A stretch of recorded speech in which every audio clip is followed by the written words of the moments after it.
Bonsoir,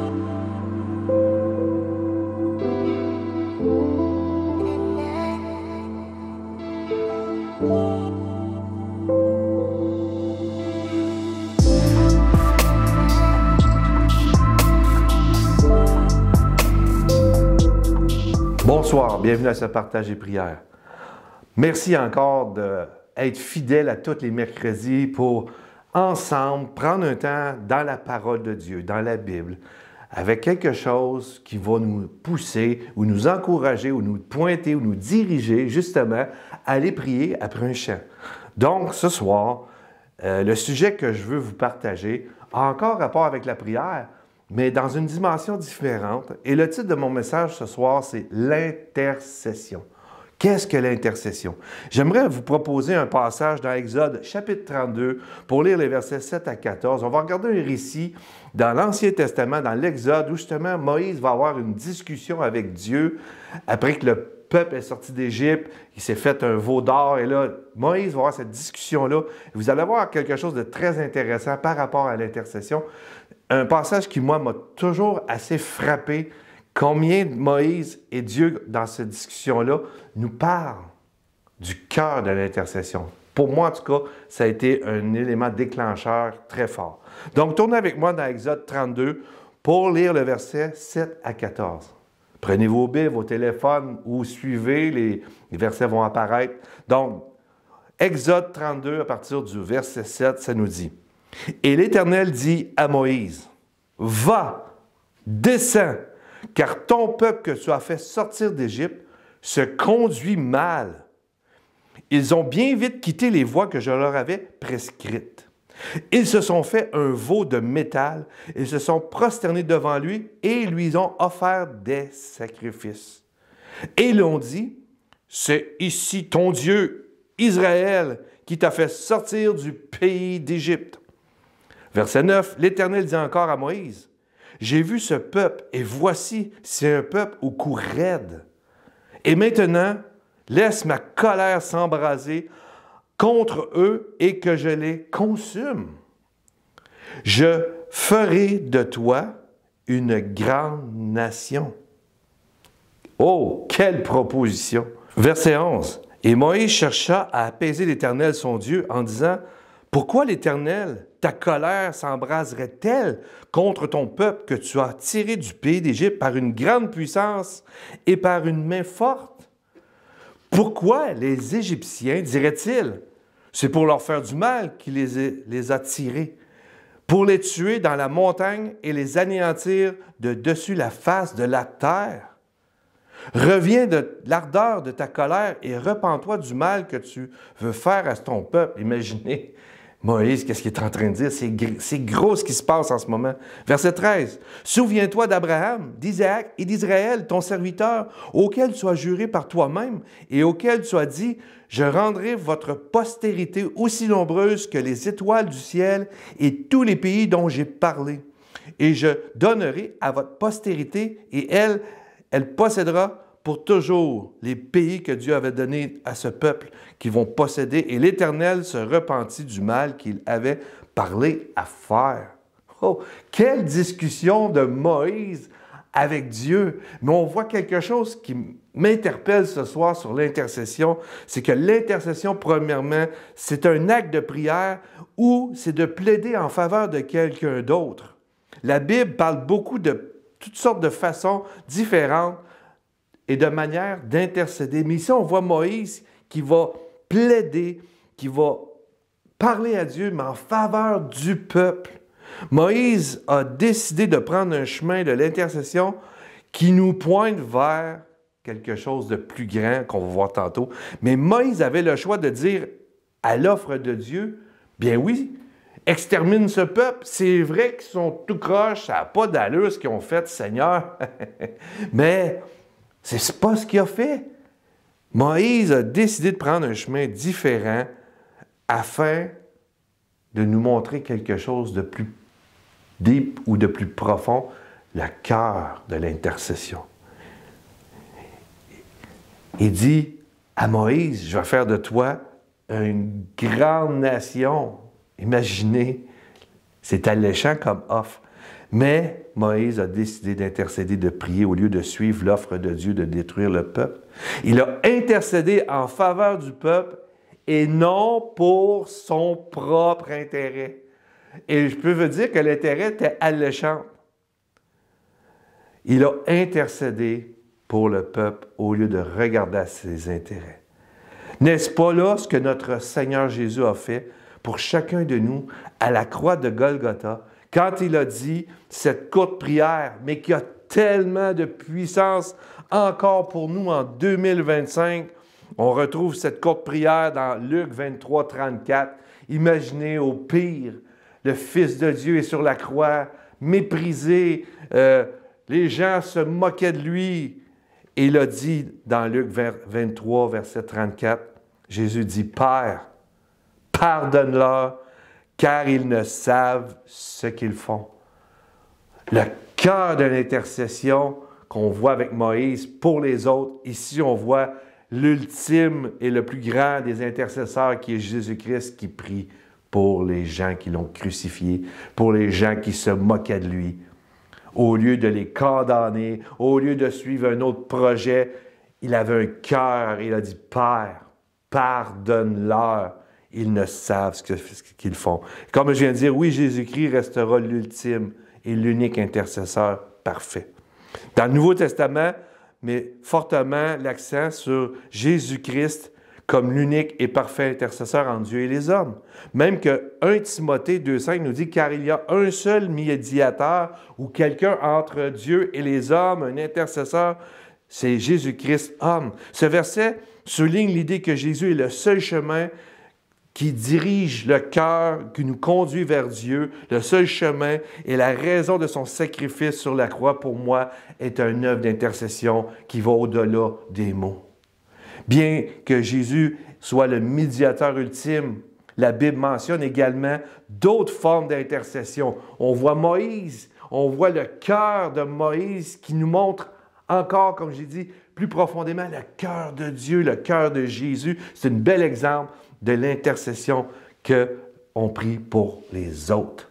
Même dans des conditions difficiles, même si nous avons raison de nous plaindre ou de dire des choses, Jésus et Moïse ont eu un cœur d'intercession. Et c'est ça l'intercession. L'intercession pour les croyants aujourd'hui, pour nous, c'est un exemple. Si Jésus est l'intercesseur par excellence et le modèle, bien pour nous, nous devons aussi prier les uns pour les autres. La Bible encourage les chrétiens à prier les uns pour les autres parce que c'est le cœur de Dieu. Même que dans Jacques 5, 16, ça nous dit, c'est juste un verset parmi tant d'autres qui nous encourage à prier les uns pour les autres, mais dans Jacques 5, 16, ça dit « Confessez donc vos péchés les uns et les autres. » Vous voyez, c'est pas dans une condition joyeuse, là. Il y a une question de péché, c'est pas toujours légal, c'est pas toujours correct, c'est pas toujours peut-être ce que Dieu aimerait. Mais qu'est-ce que ça dit? Critiquez-vous les uns les autres, jugez les autres. Non, ça dit priez les uns pour les autres, afin que vous soyez guéris. Guéris de quoi? La guérison peut être de toutes sortes de façons. Mais l'intercession nous aide à guérir ensemble au lieu de se juger, au lieu de se mordre, au lieu de critiquer, même si c'est vrai. Parce que Moïse, le peuple, c'était vrai ce qu'il faisait. Jésus à la croix, c'est vrai que les gens se moquaient de lui. Mais l'intercession, c'est ça, de prier les uns pour les autres. Et cela nous montre l'importance de la prière collective, parce qu'on va le faire ce soir, peut-être chacun devant notre écran après le chant, mais on peut le faire en présentiel. Mais peu importe, chaque occasion de prier, c'est bien de prier, mais l'intercession fait partie aussi d'une façon aussi de rentrer dans un temps de prière. La prière d'intercession est une belle démonstration de notre amour les uns pour les autres. Et le point central, ça démontre une chose, c'est que la prière n'est pas pour nos propres intérêts. Moïse avait vraiment intérêt à accepter l'offre de Dieu. Ah, tu vas devenir une grande nation, on va tout exterminer ça, puis on recommence à zéro avec toi, je vais te bénir, puis tu vas rentrer dans les livres d'histoire parce que tu vas être la plus grande. Non, Moïse avait tout un offre, mais il a eu un cœur pour intercéder pour le peuple. Jésus avait ce même sentiment. Vous voyez, Moïse avait un sentiment qui reflètent Dieu, qui reflètent Jésus. Parce que dans Philippiens 2, 5 à 7, ça dit, et ça nous encourage ce soir, ayez en vous, dans Philippiens 2, 5 à 7, ayez en vous les sentiments qui étaient en Jésus-Christ, lequel, existant en forme de Dieu, n'a point regardé comme une proie à arracher d'être égal avec Dieu, mais il s'est dépouillé lui-même en prenant une forme de serviteur, en devenant semblable aux hommes. Jésus n'a pas regardé à sa divinité et à dire, ben, je suis Dieu, je vais tout détruire, puis c'est fini là, puis il avait le droit, il aurait pu, mais c'est pas ça que Dieu veut. C'est pas ça que Jésus avait comme projet. Son projet, son sentiment, c'était de venir ici-bas comme un simple homme et devenir ce médiateur, cet intercesseur par excellence pour chacun de nous. La prière d'intercession, c'est de s'oublier soi-même. Et comme on le voit, c'est de se dépouiller de nos propres intérêts. Il s'est dépouillé lui-même. C'est de nous-mêmes laisser de côté. Il ne faut pas négliger nos prières. Ce n'est pas d'être déséquilibré, mais de temps en temps, dans l'intercession, c'est le temps de se dépouiller de nos propres demandes et d'aller dans l'intercession pour nos enfants, nos familles, nos foyers, pour notre Église, pour nos ministères, peu importe. Ce soir, tu as peut-être une situation où tu as besoin qu'on intercède. Ce soir, peut-être que dans ton cœur, tu sais qu'il y a un problème dans ta famille, qu'il y a un problème autour de toi, qu'il y a quelque chose de gros qui se passe. La première chose que nous devons faire, intercédons en premier. Et nous allons voir Dieu agir. Comme Moïse, est-ce que les situations vont toujours changer? Ça, c'est à Dieu de le voir, mais il faut le faire parce que Dieu va agir. Peut-être pas à notre façon, mais il va agir. Parce qu'il est comme ça quand il voit le cœur de l'intercession. Dans 1 Thessaloniciens, chapitre 1, verset 2, « Nous rendons continuellement grâce à Dieu pour vous tous, faisant mention de vous dans nos prières. » Paul aussi avait ce sentiment souvent de prier pour les églises, de prier pour les frères. Jésus, maintenant qu'il est ressuscité, il est l'intercesseur par excellence encore aujourd'hui. Et il est l'exemple que, vu qu'il est ressuscité, il intercède pour nous encore. Car ça nous dit, car il est mort, eh bien, plus forte raison, il est ressuscité, il est à la droite de Dieu, il intercède pour nous. Maintenant que Jésus est mort et ressuscité, malgré qu'il a dit « Père, pardonne-leur », il continue à intercéder, ce qui nous démontre que nous devons nous associer à notre Sauveur Jésus-Christ comme modèle, mais aussi en priant et en intercédant parce qu'il intercède. Ce soir, pour terminer, que vis-tu? En tant que croyant, sache que Jésus intercède en ta faveur. Ce soir, tu vois-tu quelqu'un autour de toi qui a besoin, qu'il soit croyant ou pas, besoin d'intercession, prie pour lui. Moi, je crois qu'il y a des gens qui ont intercédé afin que je puisse découvrir l'ultime intercesseur, Jésus. De découvrir ce Jésus. Ce soir, pour terminer, allons avec Jésus qui intercède en notre faveur. Allons dans la prière d'intercession. Associons-nous avec Jésus pour être inspirés à intercéder. Pourquoi? Pour notre Église, pour notre famille, pour notre ville, pour notre province, pour ce pays, pour ce monde entier. Car les gens ont besoin qu'on intercède afin que Dieu puisse démontrer son amour, comme il l'a fait pour chacun de nous. Un jour, quelqu'un a intercédé, a prié, Seigneur, sauve un tel, sauve Raymond, sauve, mets ton nom, sauve, fais quelque chose dans leur situation. Et j'en suis un résultat, et je suis certain que si c'est croyant, eh bien, quelqu'un a intercédé. Mais l'ultime intercesseur, c'est Jésus. Grâce à cette intercession, le salut est disponible. Donc, allons dans ce champ et allons intercéder ensemble afin de voir Dieu agir. Dans le nom de Jésus, évidemment. Je vous souhaite un bon temps de prière et on se revoit bientôt. Au revoir.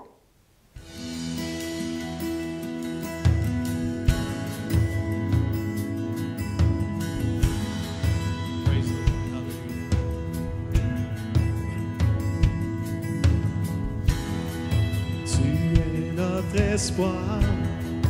Rien n'a plus de valeur, rien n'est aussi grand et rien n'est égal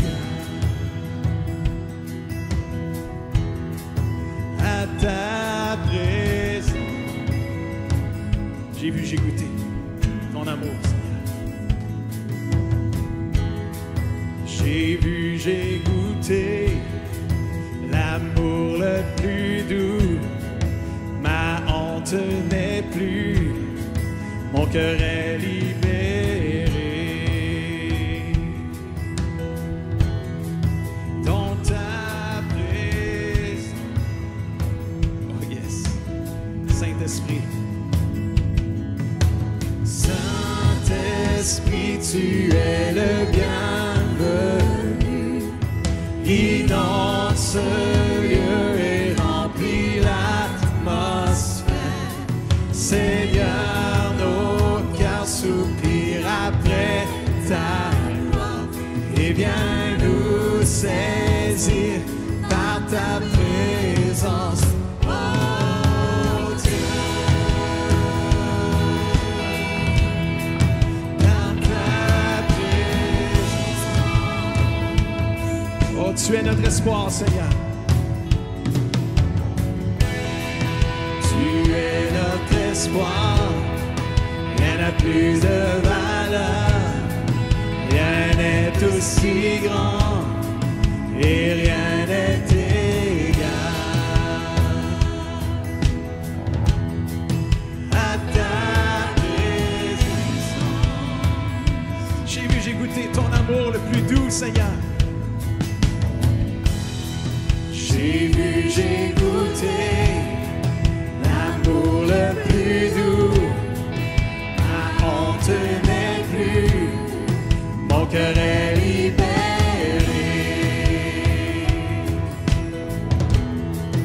Dans ta présence. On le chante ensemble, Saint-Esprit, tu es le bienvenu. Saint-Esprit, tu es le bienvenu. Inonde ce lieu et remplit l'atmosphère. Seigneur, nos cœurs soupirent après ta gloire. Et viens nous saisir par ta présence. Oh Dieu, yes, Lord, par ta présence. Oh, devenons plus conscients. Oui, devenons plus conscients de ta présence et venons goûter à la gloire de ta bonté. Oui, devenons plus conscients de ta présence et venons goûter à la gloire de ta bonté. Oui, devenons plus conscients de ta présence et venons goûter à la gloire de ta bonté. Encore une fois. Oui, devenons plus conscients de ta présence et venons goûter à la gloire de ta bonté.